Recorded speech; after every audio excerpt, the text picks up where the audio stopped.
Assalamualaikum warahmatullahi wabarakatuh. My name is Muhammad Ikon Al-Muntazir, and today I will be talking about the small intestine. So small intestine is one of the most important organ in the gastrointestinal system or digestive system, and it is the organ that located between the stomach and also the large intestine. And for the average person, the length of this small intestine is roughly 6.5 meters long, which is very impressive considering how small the abdominal cavity is.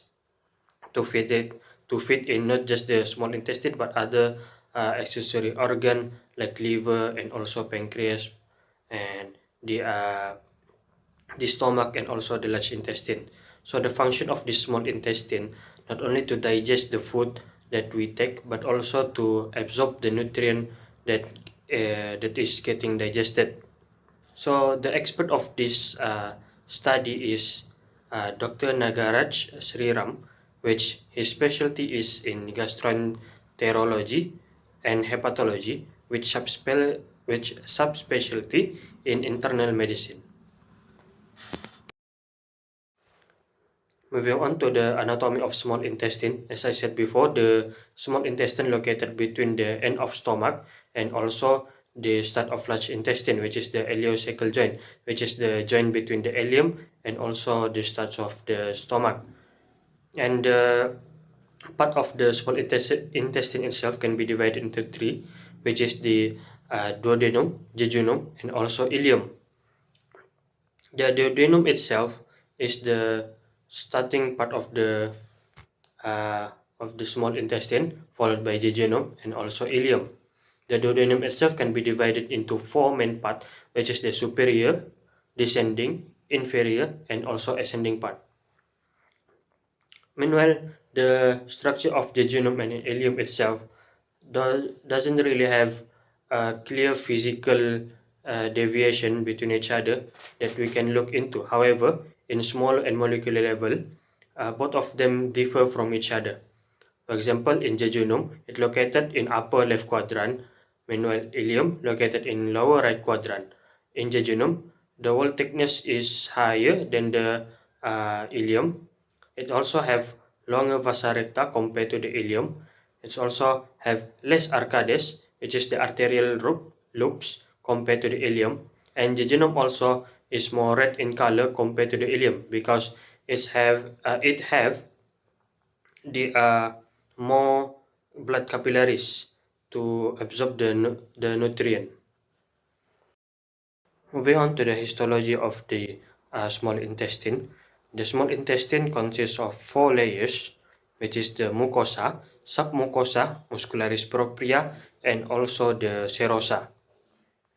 And the inner lining of the small intestine itself consists of is built up by villi and also microvilli, which is responsible for absorbing nutrient for the body.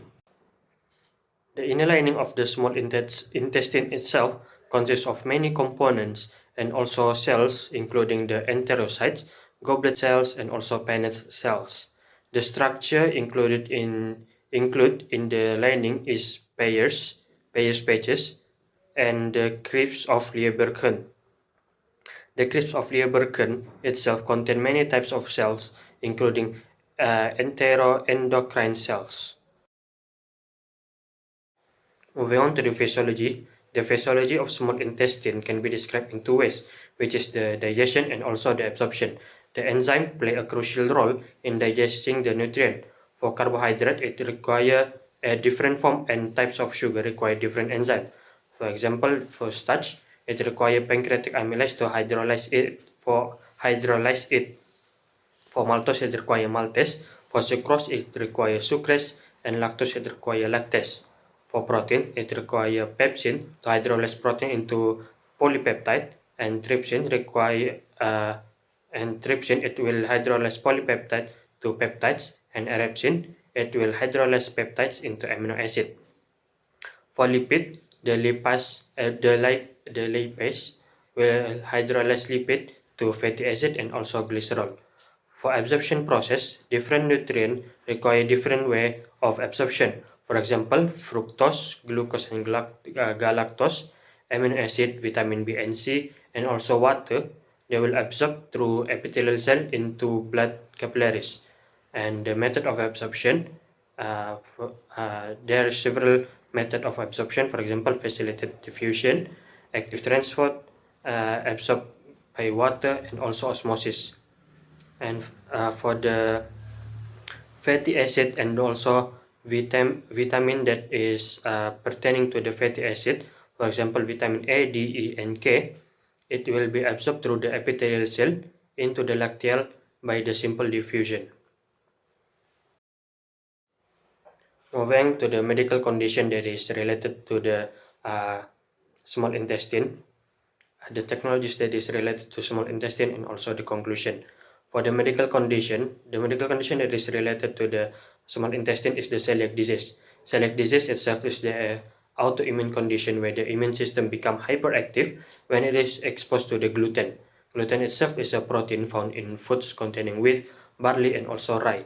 The disease mainly caused by genetic factors uh, with the genetic variants HLA-DQ2 and HLA-DQ8. People with this gene are more likely to develop this condition. Other than that, celiac disease can also caused by environmental factors like gastrointestinal infection or even trauma after surgery, pregnancy, or even emotional stress. It can also this disease can cause malnutrition in the body, which is not good for the body development, especially in children and also pregnant ladies. And it can cause malnutrition, anemia, joint pain, osteomalacia, and other malnutrition disease. Moving on to the technologies, the first technologies is the advanced capsule endoscopy. Advanced capsule endoscopy is the pill-sized camera that captures image of the intestinal lining as it passes through the digestive tract. This method is particularly useful for diagnosing condition.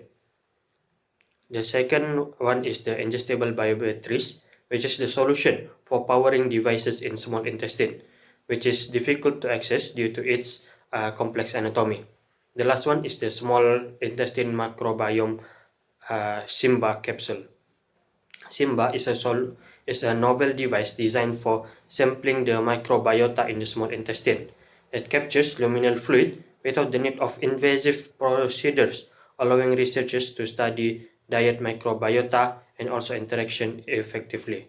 For the conclusion, in short, the small intestine is a really important part of the digestive system that is function not only to digest the food but also absorb the important nutrient for the body. Thank you.